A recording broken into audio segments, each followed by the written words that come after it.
Hi everyone, welcome back to the channel. My name is Vanessa and I am an indie author from Toronto, Canada, and I publish under the pen name A.N. Sage. I write YA, mostly fantasy, some sci-fi, and pretty much anything that's paranormal and mysterious. And if you're new to this channel and you haven't subscribed yet, then you should know that I publish videos every single week where I talk about my journey of writing as an indie author. I talk about the things that I've learned, show you some behind the scenes, and share some of the tips and tricks that I've learned along the way. And I also share a lot of planner stuff because I am a planner junkie and I love me some stationery. So in today's video, we are having another episode of Sage Advice. And Sage Advice is a little series that I have on this channel where I talk about the mistakes that I made. I made a lot of mistakes when I was first starting out. I, as everybody else, still continue to make them, and I want to share them with you in hopes of sparing you the drama and the agony of having to go through them yourself. So in today's episode of Sage Advice, we are talking about pen names. As I mentioned in the introduction, I use a pen name. So it took a while for me to get to this point, but when I started writing, I knew I wanted to use a pen name. I had valid reasons at the time. My maiden name is very long. It doesn't really fit the genre that I knew I wanted to write in. And just for the most part, I kind of wanted to keep my writing life and my personal life separate when I started. Now we'll talk a little bit more about my main mistakes as we go along. But for now, I have 10 tips for you on working with a pen name and how to start working with a pen name and why you should or shouldn't maybe work with a pen name if you are thinking of one. And the first one, and this is a very important one, is know your reasons for choosing one. When I started, my main reason was that I did not think that my real name, my maiden name, sounded like it fit the genre. It was very long.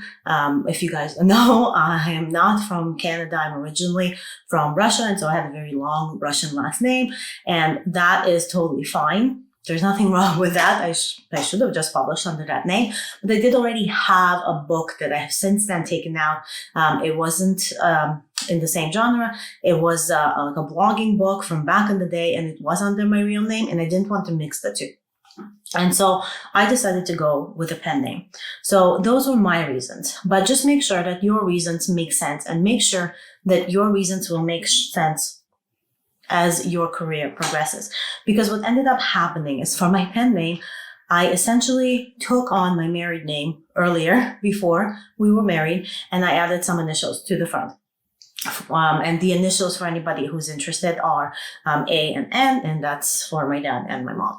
And the last name is my husband's last name, which is now my last name. So if I took on the last name earlier anyways, I could have just waited. I should have just published under an SSH maybe, an option since that's my name now. And it would have been very easy to kind of maneuver the landscape of my real life and the pen name. Because even now that I have gotten married, have changed my last name, that separation between my personal life and my author life, which no longer matters to me, by the way, years later, but did at the beginning, it would have been so thin anyway. So what was the point, right? And so I think really knowing your reasons and thinking of your reasons long term would be very helpful at the beginning. I also would say don't rush to pick a pen name. And there's a few reasons for that, because when I first picked my pen name, I didn't have the initials at the beginning. I actually had a full name. It was Alexis N. Sage, just because I thought it sounded better. And I rushed to pick it and to solidify it and to put it on my first books that I came out with, that I have since then republished, had to put different editions on. But what I did not realize was that once you create certain accounts, like a Goodreads account, and you put your original author name on there, whatever your pen name is, your pseudonym, it stays. You can't delete that. You can't change it. You can create a whole new account, but now all those books that you've published under that specific pseudonym are still on there. And so it gets really confusing. And so now my Goodreads doesn't quite exactly match my current pen name, which is not a huge deal, but I'm a perfectionist, and it's always like in the back of my mind. I'm always thinking of how I can fix it, and I can't. I'm stuck with it. It's also a matter of buying website domains. So I purchased website domains, I got business cards, I did all of this, and I operated under this pen name for a while, and then I decided to change the pen name. But because I was keeping the same books, the same genre, the same everything, and it was just such a small change, I just didn't want to start over. I already had a readership, already had material and content under that name, and so it didn't make sense. So it was just a lot of work afterwards. So anything that has to do with your branding, that's my next step, is just your branding and your genre. Think about that as well. Pick a pen name that you know will live within the genre you want to write in. Pick up that pen name that you're going to like branding, right? And so I didn't really particularly like branding the first pen name, the longer pen name that I've created. I really liked branding A and Sage, which, by the way, just a little side note, shameless exposure, but I got the paperbacks of The Things That the River Hides, and this is a book I have coming out in February, and I just got them in, and they're perfect. And I'm going to give you like a little sneak of what's under the spine, and they're perfect. But this is relevant because of branding. Whenever I wrote my name on the bottom of my books or on the top of my books or wherever the design was for the cover, I really hated how it looked. I did not like it visually. It was, again, too long, just like my original name was. And so, it didn't make sense. But I really love how A and Sage looks, how it sounds. And I think I would have really loved in SSH too, which is my name now. But, all in the past now. And so with that said, think about the branding for your book and for your genre when you're thinking of your pen name.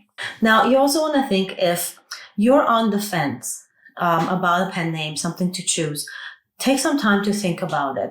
You don't have to rush into it. There's no deadline. Hopefully there's no deadline unless you're like on a publishing deadline. You need to think of one. But even then, give yourself time to think about it. This is a name that you're going to live with. It'll be like a different personality for you, right?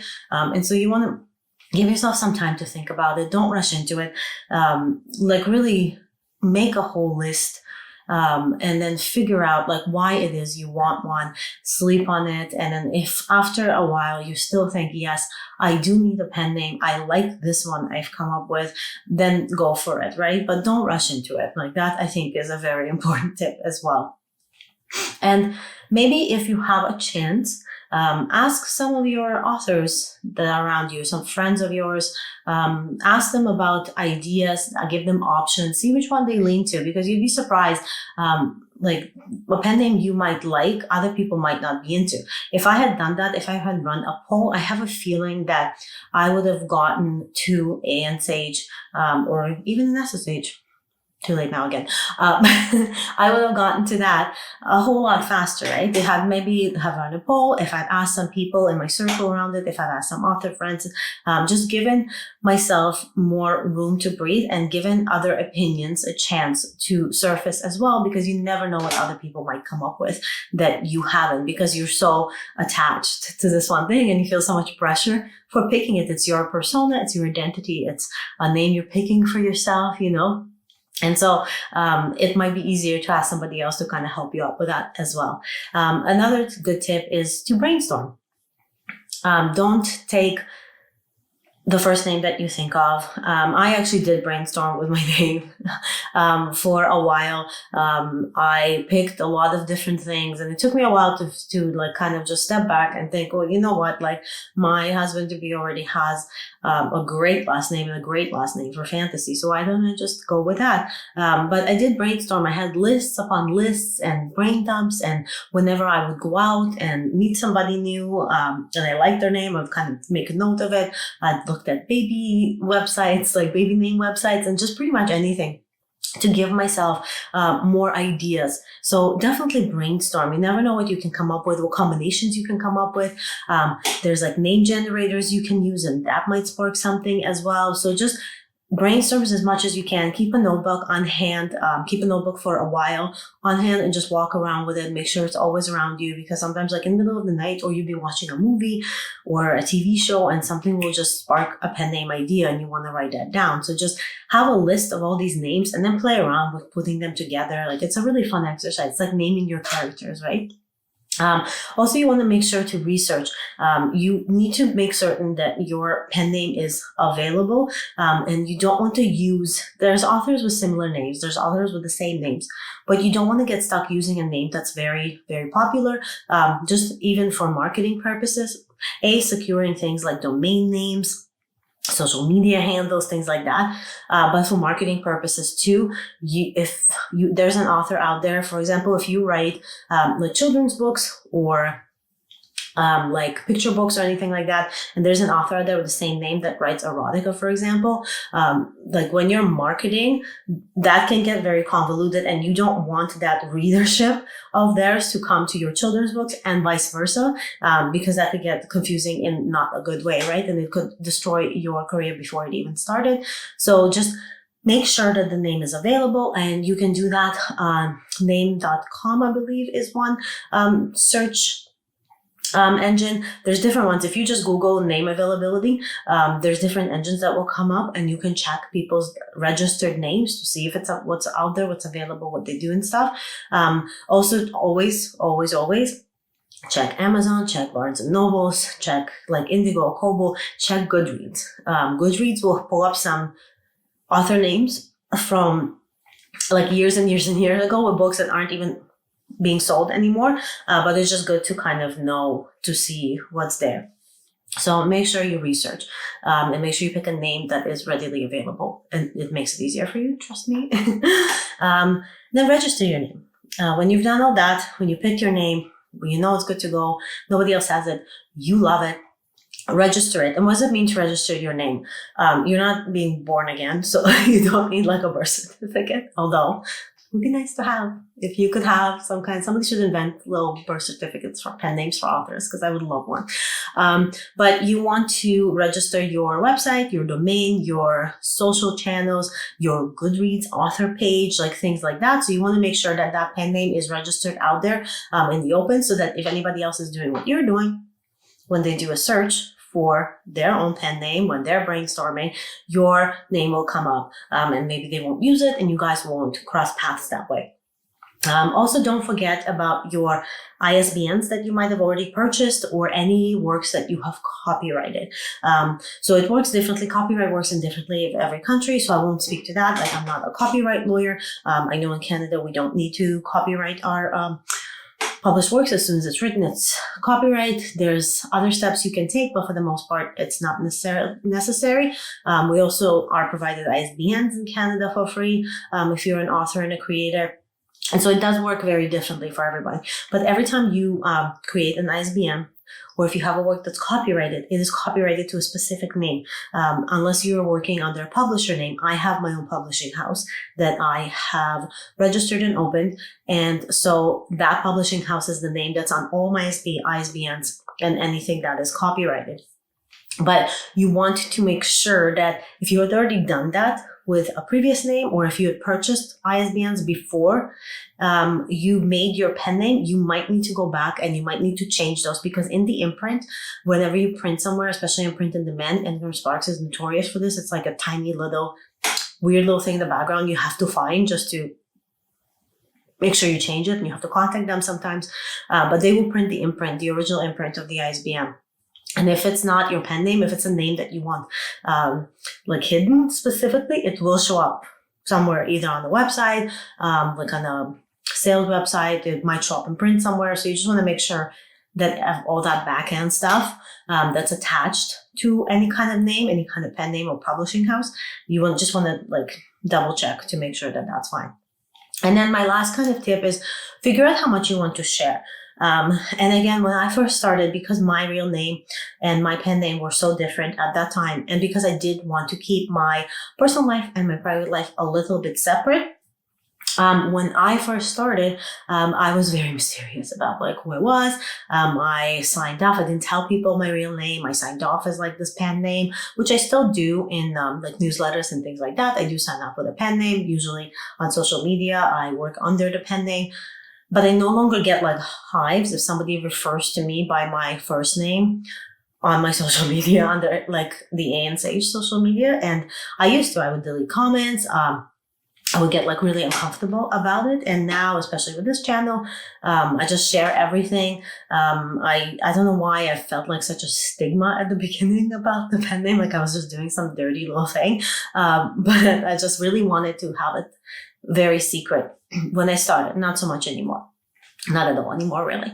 But figure out what your line is of how much you want to share, and figure out where you're willing to cross it, when you're not, and just stick to it. And if you want to completely have like a separation between your pen name and your personal name, then make sure that it reflects, especially on social media, because everything connects to each other in social media.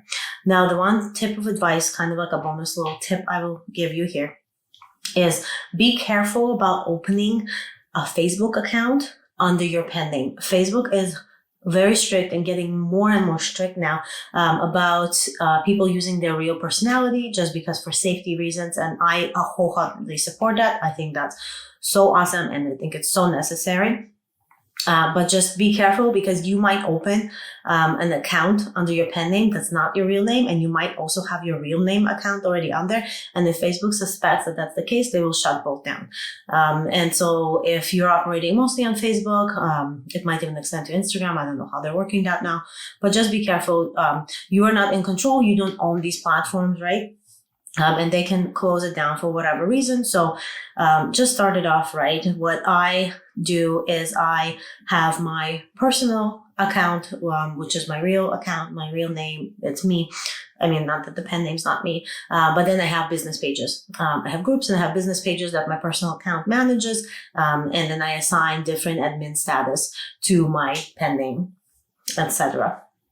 So I think that pretty does a lot, I know, but I think that was pretty much covers everything that I have on pen names right now. I have been writing under the pen name almost my entire writing career. I mean, not anything that I've done before I started getting more into like fantasy and YA and the genre I live in now, publish it now, but I have worked under a pen name for a very long time. And so I thought that if you're thinking of it, and I have heard some people ask about it in author groups, just like ask about how people feel about pen names, why they chose one. So I thought it would be fun to do a video about it. So I hope you found this helpful. If you are starting out, if you're thinking of using a pen name, and just to give you some food for thought before you commit to anything. So you avoid my mistakes because I committed without thinking sometimes.